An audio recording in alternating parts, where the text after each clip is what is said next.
Welcome बच्चों, मैं आपकी teacher Anita. So today we are going to solve practice set 16 that is depend on multiplication of decimal fraction. Decimal fraction के ऊपर ये depend है practice set 16, वो हम सॉल्व करेंगे।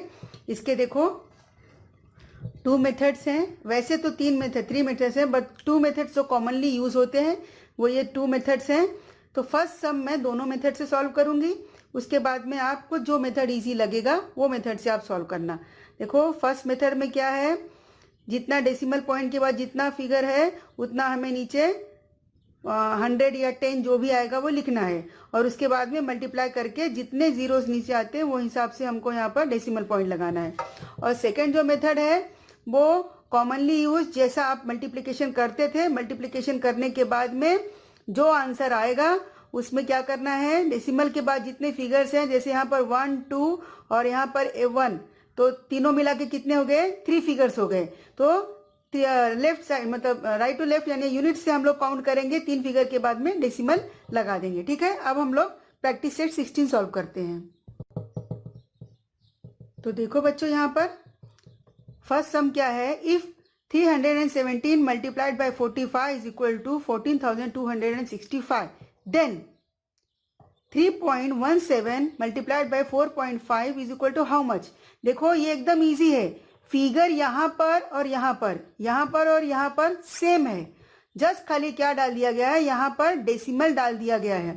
तो अगर हम लोग मल्टीप्लाई करेंगे ना इसको, इन दोनों को, तो जो आंसर इसका आया है सेम आंसर इसका आएगा, बट यहाँ पर हमें डेसिमल पॉइंट डालना होगा। तो क्या करेंगे, यहाँ पर जो फर्स्ट वाला है इसमें डेसिमल के बाद कितने फिगर हैं, 2 हैं, 1 2, और यहाँ पर डेसिमल के बाद कितना फिगर है, 1 है, यानी टोटल डेसिमल के बाद कितना फिगर है, 1 2 एंड 3।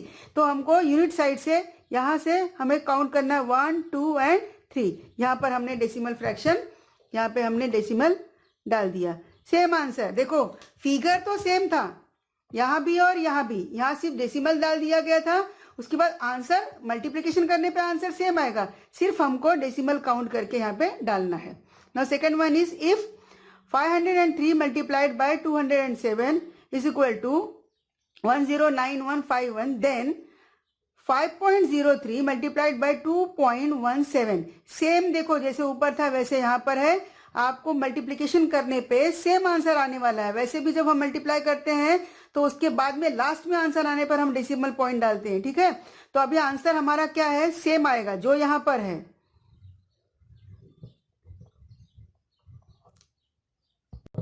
लुक हियर,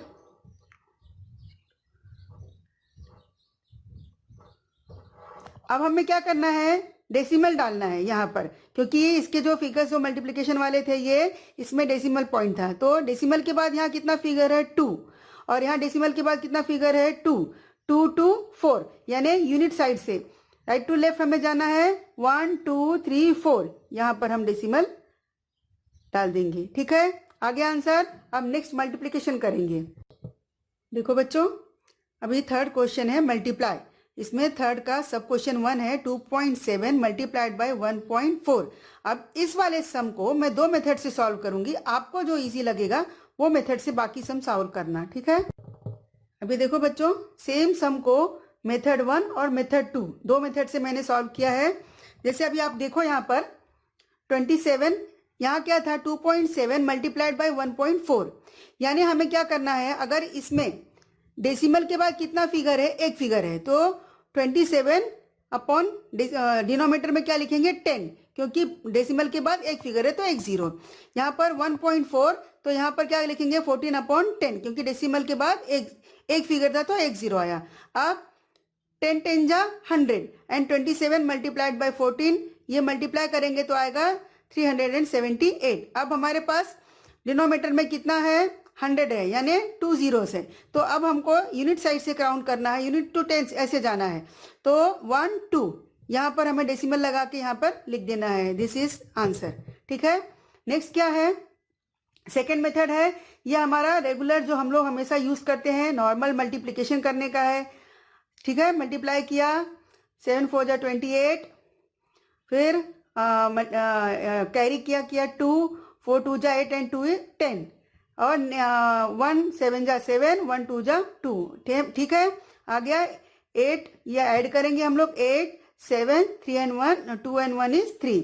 अभी हमें यहाँ पर क्या करना है, मेन जो हमें ख्याल रखना है डेसिमल डालने के लिए, यहाँ डेसिमल के बाद कितना फिगर है 1, यहाँ डेसिमल के बाद कितना फिगर है 1, मतलब टोटल हमारे पास डेसिमल के बाद 2 फिगर है, यानी लेफ्ट साइड से राइट टू लेफ्ट हम लोग जाएंगे, यानी यूनिट साइड से हम लोग जाएंगे 1 2, यहाँ पर हमने डेसिमल पॉइंट डाल दिया। अभी दोनों मेथड है, जो मेथड आपको इजी लगे आप वो मेथड से कर सकते हो।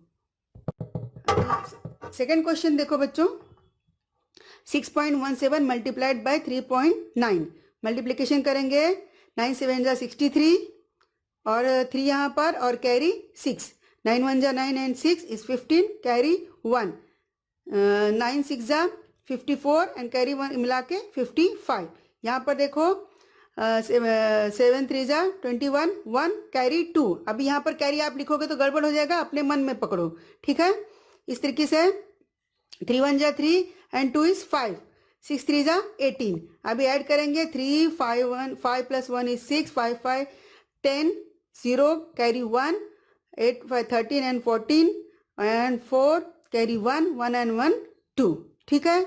ओके, नेक्स्ट थर्ड वन देखो, 0.57 मल्टीप्लाइड बाय 2। अच्छा याद रखो मैंने ये सब सेकंड मेथड से कर दिया है, अगर आपको फर्स्ट मेथड इजी लगता है तो आप फर्स्ट मेथड से भी कर सकते हो, ठीक है। नाउ लुक हियर, 7 2 जा 14 is 1, कैरी 1, 5 2 जा 10 and 1 is 11 11 लिख दिया हम लोग, 2 0 जा 0, उसका कुछ मतलब नहीं है। अभी हमें डेसिमल पॉइंट डालना है। देखो यहाँ पर मैं बताना भूल गई शायद आपको कि डेसिमल पॉइंट कैसे डालना था। यहाँ पर डेसिमल के बाद 2 फिगर था, यहाँ डेसिमल के बाद 1 यानी 3 फिगर था, तो हमें लेफ्ट से यहाँ पे काउंट करना था 1 2 3, यहाँ पर हमें डेसिमल डालना था, ठीक है। यहाँ पर देखो डेसिमल के बाद कितने फिगर हैं, 2 फिगर है, तो लेफ्ट साइड से काउंट करो, राइट टू लेफ्ट जाओ यानी यूनिट से काउंट करो 1 2, यहाँ पर फिगर हमने डेसिमल डाल दिया, ठीक है। अभी नेक्स्ट वन देखो, 5.04 मल्टीप्लाइड बाय 0.7। अभी मल्टीप्लिकेशन करेंगे नॉर्मल जैसे हम लोग करते हैं। देखो मल्टीप्लाई करने के टाइम आप डेसिमल पे ध्यान मत दो, बिल्कुल जब आपका मल्टीप्लाई करके ऐड करके हो जाए, जब लास्ट में आपका आंसर आता है तब आप डेसिमल के बारे में सोचो। 7 4 जा 28, कैरी 2, 7 0 जा 0, देन 2 इधर लिखेंगे, 7 5 जा 35 और 0 से सबको मल्टीप्लाई करेंगे तो 0 0 0 आएगा। अभी ऐड करेंगे 8 2 5 3। अभी हमारा नेक्स्ट स्टेप क्या होगा, डेसिमल डालने के लिए। तो यहाँ डेसिमल के बाद कितना फिगर है, 2 फिगर है, ठीक है। यहाँ डेसिमल के बाद कितना फिगर है, 1 फिगर है, यानी टोटल हमारे पास डेसिमल के बाद कितने फिगर हो गए, 3, 1 2 and 3। तो यहाँ से काउंट करो 1 2 and 3, यहाँ पे हमने डेसिमल डाल दिया, ठीक है। इतना समझ में आ गया। अभी तो नेक्स्ट क्वेश्चन सॉल्व करेंगे। नेक्स्ट क्वेश्चन देखो बच्चों, वर्ड प्रॉब्लम है, fourth one. Virendra bought 18 bags of rice, each bag weighing 5.250 kg, it means 5 kg and 250 gram. How much rice did he buy altogether? If the rice cost 42 rupees per kg, how much did he pay for it? ठीक है, अब इसको हम लोग solve करेंगे। Look here, number of bags Virendra bought, total कितना bag खरीदा उसने, 18 bags. Each bags weighing, हर बैग में कितना था, 5 kg एंड 250 ग्राम्स। एक साथ में लिखेंगे तो यहाँ पर केजी लिखते हैं, डेसिमल पॉइंट डाल के लिखेंगे तो।